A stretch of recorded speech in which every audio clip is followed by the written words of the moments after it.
Hi views, இன்னைக்கான வீடியோவில் என்ன நடக்கலாம்னு சொல்லிட்டு பார்க்கலாம். வீடியோக்குள்ளே போகிறதுக்கு முன்னாடி நம்ம சேனலை லைக் அண்ட் சப்ஸ்கிரைப் பண்ணிவிட்டு கொஞ்சம் சப்போர்ட் பண்ணுங்கள். வாங்க இப்போ வீடியோக்குள்ளே போகலாம். துளசி அஞ்சலிக்கு கால் பண்ணுறாங்க. அஞ்சலி, இனிமேட்டு நீ ஒரு நிமிஷமும் மகேஷ் கிட்ட இருந்து ரொம்பவே கேர்ஃபுல்லாக இருக்கும். அவன் 24 மணி நேரமும் உன்னை வாட்ச் பண்ணிக்கிட்டே தான் இருப்பான். அவன்கிட்ட நீ ரொம்பவே கேர்ஃபுல்லாக இருக்கணும். அவனுக்கு சின்ன இடத்துல கூட டவுட் வந்துடக்கூடாது. முடிஞ்ச அளவுக்கு சீக்கிரம் அவன்கிட்ட இருந்து உண்மையெல்லாம் நீ வாங்கணும் அஞ்சலி அப்படின்னு சொல்லிட்டு அஞ்சலி கிட்ட சொல்கிறாங்க. அதுக்கு அஞ்சலி சொல்கிறாங்க, அதெல்லாம் கவலையப்படாதக்கா, நான் எப்படி பண்ணுறேன் பாரு அப்படின்னு சொல்லிடுறாங்க.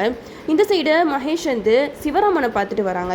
எப்போவுமே டென்ஷனாக இருந்த மகேஷ் வந்து இப்போ கொஞ்சம் டென்ஷன் ஃப்ரீயாக இருக்காரு. இதை பார்த்துட்டு அஞ்சலி பயங்கரமாக சந்தேகப்படுறாங்க. என்ன இவன் எப்பயும் ஒரு மாதிரி டென்ஷன் ஆகிட்டே இருந்தான், ஃபோன் பேசிக்கிட்டே இருப்பான், இப்போ என்னன்னா கொஞ்சம் ரிலாக்ஸாக இருக்கிற மாதிரி இருக்கே, ஏதோ சரியில்லையே அப்படிங்கிற மாதிரி யோசிக்கிறாங்க. மகேஷோட ஃபோனை எடுத்தாதான் அவன் என்ன பண்ணுறான் ஏது பண்ணுறாங்கிறத நம்ம கண்டுபிடிக்க முடியும். ஸோ மகேஷ் இல்லாத நேரமாக பார்த்து அவன் ஃபோனில் இருக்கிறதெல்லாம் நம்ம கண்டுபிடிக்கணும்னு சொல்லிட்டு அஞ்சலி முடிவு பண்ணுறாங்க. அப்போது மகேஷ் வந்து ஃபோனை பயந்து வச்சுட்டு இருந்தாங்க. ஆமாம், நம்ம அஞ்சலிக்கு தானே பாஸ்வேர்டு எல்லாமே தெரியும், இந்த மதிக்கு எங்கே இந்த பாஸ்வேர்டெல்லாம் தெரியும், அதனால் ஃபோனை தைரியமாக வச்சுட்டு போகலாம் அப்படின்னு சொல்லிட்டு மகேஷ் வந்து எங்கே போனாலும் ஃபோனை வந்து தைரியமாக வச்சுட்டு போகிறாங்க. இதை வந்து அஞ்சலி நோட் பண்ணிடுறாங்க. மவனி, நீ செத்தடா, இந்த ஃபோனை வச்சு நீ யார் கூட எப்படியெல்லாம் பேசுகிற அப்படிங்கிறத நான் கண்டுபிடிக்கிறேன் அப்படின்னு சொல்லிட்டு அஞ்சலி சூப்பராக பிளான் பண்ணிக்கிட்டு இருக்காங்க. இந்த சைடு நம்ம துளசி வந்து ஆஃபீஸ் கிளம்புறதுக்காக போகிறாங்க. அப்போது வெற்றி வந்து துளசிக்கிட்ட கேட்குறாங்க, என்ன மேடம், உங்களை இம்ப்ரெஸ் பண்ணுறதுக்கு நான் நிறைய விஷயங்கள் பண்ணுறேன், ஆனால் நீங்கள் என்னை திரும்பி கூட பார்க்க மாட்டேங்கிறீங்களே. இதே முதல்ல தான் நான் என்ன பண்ணாலும் என்னை திட்டிக்கிட்டே இருப்பீங்க, இப்போ உங்கள் கழுத்தில் தான் நான் தாலி கட்டிட்டேன்ல, இதுக்கப்புறம் நான் உங்ககிட்ட தைரியமாக பேசலாம் அப்படிங்கிற மாதிரி வெற்றி வந்து பேசிக்கிட்டு இருக்காங்க. இதெல்லாம் ஒட்டு கேட்டுட்டு இருந்த மீனாட்சி வந்து மனசில் நினைக்கிறாங்க, அடப்பா வெற்றி போகிற போக்க பார்த்தா நீ கூடிய சீக்கிரம் துளசி கூட சேர்ந்து வாழ்ந்துருவ போலியே, இதை விடக்கூடாது, இதை யார்கிட்டையாவது சொல்லணுமே அப்படின்னு சொல்லிட்டு மீனாட்சி வந்து திவ்யாவுக்கு ஃபோன் பண்ணுறாங்க. திவ்யா, நான் உன்னை மீட் பண்ணி பல விஷயங்கள்லாம் பேசணும் அப்படின்னு சொல்லிட்டு தனியாக மீட் பண்ணி பேசுகிறாங்க. அப்போ திவ்யா கிட்ட சொல்கிறாங்க, திவ்யா வீட்டில் என்ன நடக்குது தெரியுமா, அந்த வெற்றி துளசி கூட கொஞ்சம் கொலாவிக்கிட்டு இருக்கான். துளசி இருக்க வேண்டிய இடத்துல நீ இருக்க வேண்டியது பாரு, உன் கழுத்தில் தாலி கட்டுற வரைக்கும் வந்துட்டு உன்னை உதறி தள்ளிட்டு இப்போ துளசி கூட ஜாலியாக டுவேட் பாடிக்கிட்டு இருக்கான். இதெல்லாம் கொஞ்சம் கூட சரியில்லை திவ்யா. துளசி இடத்துல உன்னைய வச்சு பார்க்கணுன்னு நான் ரொம்பவே ஆசைப்பட்டேன், ஆனால் வீட்டில் நடக்கிறதெல்லாம் பார்க்கும்போது எனக்கே சகிக்கலை அப்படிங்கிற மாதிரி சொல்கிறாங்க.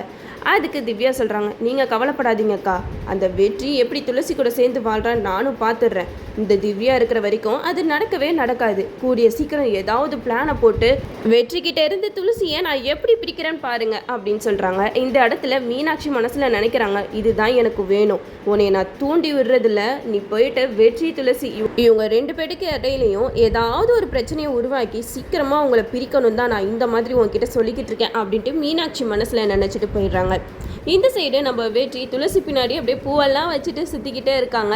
நம்ம துளசிக்கு என்ன பண்ணுறதுனே தெரியல, என்னாச்சு இவர் எதுக்காக இப்படியெல்லாம் பண்ணுறாரு சொல்லிட்டு சட்டமே பண்ணாமல் போய்கிட்டு இருக்காங்க. அப்போது வெற்றி வந்து துளசிக்கிட்ட சொல்கிறாங்க, என்ன மேடம், காலங்காத்தாலே போயிட்டு உங்களுக்காக பூவெல்லாம் வாங்கிட்டு வந்திருக்கேன், ஆனால் கொஞ்சம் கூட என்னை மதிக்க மாட்டேங்கிறீங்களே, உங்களை இம்ப்ரெஸ் பண்ணுறதுக்காக நானும் என்னென்னமோ பண்ணி பார்க்குறேன், ஆனால் நீங்கள் எதுக்குமே இம்ப்ரெஸ் ஆக மாட்டேங்கிறீங்க அப்படின்னு சொல்லிக்கிட்டு இருக்காங்க. அதுக்கு துளசி சொல்கிறாங்க, வெற்றி நீங்கள் என்ன பண்ணிக்கிட்டு இருக்கீங்க, இப்படியெல்லாம் பண்ணால் நான் இம்ப்ரெஸ் ஆக மாட்டேன், எனக்கு இதெல்லாம் அசிங்கமாக இருக்குது அப்படிங்கிற மாதிரி சொல்கிறாங்க. அதுக்கு வெற்றி சொல்கிறாங்க, என்னங்க அசிங்கம், என் பொண்டாட்டி பின்னாடி நான் சுற்றுறேன், இதில் என்ன அசிங்கம், முதல்ல தான் என்னை எப்போ பாரு திட்டிக்கிட்டே இருந்தீங்க, இப்போ தான் உரிமையாக புருஷன் பொண்டாட்டி ஆயிடுச்சுல, அப்புறம் எதுக்கு இப்போவும் மூஞ்ச காட்டிகிட்டு இருக்கீங்க அப்படிங்கிற மாதிரி கேட்குறாங்க. அதுக்கு துளசி ஒன்றுமே சொல்லாமல் போயிடுறாங்க. அப்போது வெற்றி பூவை வச்சுட்டு ஐ லவ் யூ துளசி அப்படிங்கிற மாதிரிலாம் பேசிக்கிட்டு இருக்கும்போது அங்கே ஒரு பாட்டி நின்றுட்டு இருக்காங்க. என்னப்பா நீனு 30 வருஷத்துக்கு முன்னாடி என்கிட்ட இப்படி சொல்லியிருந்தேன்னா கண்டிப்பாக ஓகே சொல்லியிருப்பேன், இப்போ எனக்கு 2 பசங்கள்லாம் இருக்காங்க, அவங்களும் வளர்ந்துட்டாங்க, இப்போ போய் சொல்கிறியப்பா அப்படிங்கிற மாதிரி காமெடி பண்ணிக்கிட்டு இருக்காங்க. அப்போ நம்ம வெற்றி வந்து ஏமா நீங்கள் வேற வந்துட்டு அப்படின்னு சொல்லிட்டு துளசி பின்னாடியே ஓடுறாங்க.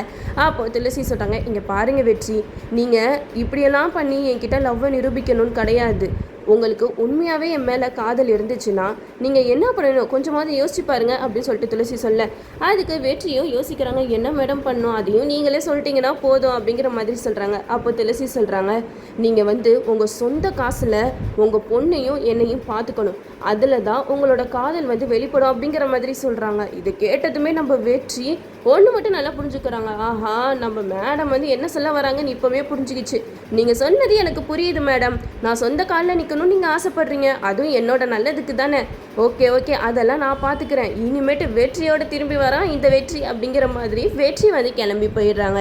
இதெல்லாம் பார்த்துட்டு துளசி மனசில் நினைக்கிறாங்க, வெற்றி நீங்கள் பண்ணுறதெல்லாம் எனக்கு புரியுது, ஆனால் எனக்கு வேறு வழி தெரியல. நீங்கள் எவ்வளோ நாளைக்கு தான் உங்கள் அப்பா வீட்டை சொத்தையவே நம்பிட்டு இருப்பீங்க, நம்மளுக்குன்னு சொந்தமாக ஏதாவது ஒன்று வேணும்ல, அதுக்காக தான் நான் இப்படிலாம் சொன்னேன், நீ தப்பாக நினச்சிக்காதீங்க அப்படி சொல்லிட்டு மனசில் நினச்சிட்டு அங்கேருந்து போயிடுறாங்க. அதுக்கேற்ற மாதிரியே வெற்றி துளசி சொல்லிட்டாங்களேன்னு சொல்லிட்டு எங்கெங்கேயோ போயிட்டு வேலை கேட்குறாங்க. அப்போது ஒரு அரிசி கம்பெனியில் போயிட்டு வேலை கேட்குறாங்க. வெற்றியை பார்த்ததுமே கையெடுத்து தான் கும்பிடுறாங்க. என்ன சார் என்னெல்லாம் பார்த்துட்டு கையெடுத்து கும்பிடுறீங்க, நான் உங்ககிட்ட ஒரு விஷயம் கேட்க தான் நான் வந்திருக்கேன் அப்படின்னு சொல்ல, அதுக்கு அவரும் சொல்கிறாரு, சொல்லுங்கள் தம்பி அப்படி சொல்லிட்டு கேட்க, அதுக்கு வெற்றி சொல்கிறாங்க, எனக்கு ஒரு நல்ல வேலை இருந்தால் போட்டு தரீங்களா அப்படின்னு சொல்லிட்டு கேட்குறாங்க. இது கேட்டதுமே அவங்க பயங்கர ஷாக் ஆகிட்டாங்க. என்னப்பா தம்பி இப்படிலாம் கேட்குற, உனக்கெல்லாம் வேலையா, நீ எங்களுக்கு கீழே வேலை பார்க்கணுன்னா அது நிச்சயமாக முடியவே முடியாதுப்பா, மன்னிச்சிருப்பா, உனக்குலாம் இங்கே வேலை கிடையாது அப்படிங்கிற மாதிரி சொல்கிறாங்க. அதுக்கு வெற்றி சொல்கிறாங்க, ஏங்க இப்படிலாம் பண்ணுறீங்க, நானும் மனுஷன் தானே, நான் வேலை பார்க்கக்கூடாதா அப்படி சொல்லிட்டு கேட்க, அதுக்கு அவர் சொல்கிறாரு, நீங்கள் வேலை பார்க்கலாம் தம்பி, ஆனால் நீங்கள் எவ்வளோ பெரிய எடுத்த ஆள், நீங்கள் போயிட்டு எங்கள் கம்பெனிலாம் வேலை பார்த்தீங்கன்னா வேணாம் தம்பி, அதெல்லாம் நினச்சி கூட பார்க்க முடியல அப்படின்னு சொல்லிட்டு அவங்களும் வேலை தர மாட்டேன்ட்டாங்க. என்னடா பண்ணுறது, நம்ம எங்கே போனாலும் நம்மளுக்கு வேலை கிடைக்க மாட்டேங்குதுன்னு சொல்லிட்டு வெற்றியை சுற்றி முற்றி ஐஸ்கிரீம் கடைக்கு போகிறாங்க. அங்கே போனால் அங்கேயும் அதே தான், சாரி தம்பி உங்களுக்கெல்லாம் இங்கே வேலை கிடையாது அப்படின்னு சொல்லும்போது வெற்றிக்கு செம்ம கோவம் வருது. என்னப்பா எல்லாரும் ஒரேடியாக கிளம்பிட்டீங்க, யாருமே எனக்கு வேலை தர மாட்டேங்கிறீங்க, நான் என்ன வேலை பார்க்க மாட்டேனா அப்படிங்கிற மாதிரி சொல்கிறாங்க. அதுக்கு அவரும் சொல்கிறாரு, தம்பி நீங்கள்லாம் பெரிய இடத்தாள், கொஞ்சம் யோசிச்சு பாருங்க அப்படிங்கிற மாதிரி சொல்ல, அதை கேட்டுட்டு வெற்றி சரி இங்கேயும் நம்மளுக்கு வேலை கிடைக்கல அப்படின்னு சொல்லிட்டு போயிடுறாங்க. வேறு எங்கே தான் வேலைக்கு போகிறது சொல்லிட்டு அரிசி மண்டிக்கு போகிறாங்க. அங்கே போயிட்டு எப்படியோ சொல்லி வேலைக்கு சேர்ந்துடுறாங்க. அங்கே போயிட்டு வேலை போகும்போது தான் நம்ம வெற்றிக்கு ஒரு விஷயம் நல்லா புரியுது, எல்லாரோட உழைப்புக்கு பின்னாடியும் இவ்வளோ பெரிய கஷ்டம் இருக்குன்றது நம்ம வேலை பார்க்கும்போது தான் தெரியுது அப்படின்னு சொல்லிட்டு சந்தோஷமாக அந்த வேலையை பார்க்குறாரு. அவர் பார்த்த வேலைக்கு கூலியையும் வாங்கிட்டு வீட்டுக்கு வராரு. துளசி கிட்ட சொல்கிறாரு, துளசி இந்தாங்க அப்படின்னு சொல்லிட்டு காசு கொடுக்குறாங்க. துளசிக்கு பயங்கர ஷாக்கு, என்ன வெற்றி பண்ணுறீங்க அப்படி சொல்லிட்டு கேட்க, அதுக்கு வெற்றி சொல்கிறாங்க, இது நான் உழைச்சி சம்பாதிச்ச காசு, நீ தானே சொன்ன நம்மளுக்குன்னு கண்டிப்பாக ஏதாவது ஒன்று வேணும், நான் சொந்த காலில் நிற்கணும், நீ தானே ஆசைப்பட்ட, அதுக்காக தான் நான் உழைச்சி சம்பாரிச்சிட்டு வந்திருக்கேன் அப்படின்னு சொல்கிறாங்க. இதை பார்த்ததுமே துளசிக்கு என்ன பண்ணுறதுனே தெரியல, ரொம்பவே எமோஷ்னல் ஆயிடுறாங்க. துளசி சே நான் இவங்களை போயிட்டு இவ்வளோ கஷ்டப்படுத்துகிறேனே அப்படின்னு சொல்லிட்டு ஒரு பக்கம் மனசில் நினச்சாலும் இன்னொரு பக்கம் நினைக்கிறாங்க, என்ன தான் இருந்தாலும் நம்ம இப்படியே உட்காந்துட்டு சாப்பிட முடியாதுல்ல, நம்மளுக்குன்னு ஏதாவது ஒரு தொழில் இருக்கணும் அப்படின்னு சொல்லிட்டு யோசிச்சு சந்தோஷமாக அந்த காசை வாங்குறாங்க. ரொம்ப நாள் கழித்து நம்ம துளசி வெற்றி இவங்களுக்குள்ள ஒரு லவ் சீன்ஸை பார்க்குறது ரொம்பவே சூப்பராக இருக்குது. நம்ம துளசி சீக்கிரமாக வெற்றியை புரிஞ்சுக்கிட்டு அவங்களோட லவ்வை அக்செப்ட் பண்ணிவிட்டு சீக்கிரமாக ரெண்டு பேருமே ஒன்று சேர்ந்து வாழணும். அது மட்டும் இல்லாமல் இந்த இடத்துல மீனாட்சி திவ்யா இவங்க ரெண்டு பேருமே துளசி வெற்றியை பிரிக்கணும்னு பிளான் பண்ணிக்கிட்டு இருக்காங்க.